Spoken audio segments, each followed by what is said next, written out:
जी तो दोस्तों, कैसे हैं आप सब। उम्मीद करता हूँ कि ठीक होंगे।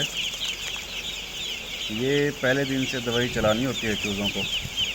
ये आप देख लें, इसका जो फार्मूला है वो एंड्रोफ्लॉक्सासिन का है।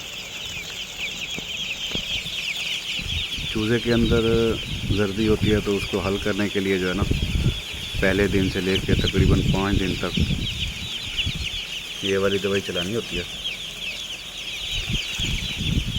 तो इससे ये होता है कि चूज़े की जो जर्दी वगैरह होती है वो अच्छी तरह हल हो जाती है, मोटेलिटी भी नहीं होती, चूज़े मरते नहीं हैं, चूज़ा सेहतमंद रहता है, खुराक भी ठीक खाता है, ग्रोथ भी ठीक करता है। तो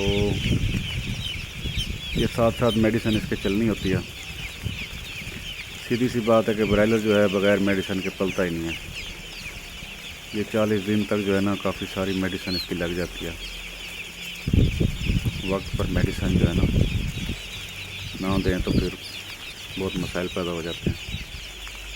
तो मैंने कहा दोस्तों को ये बता दूं,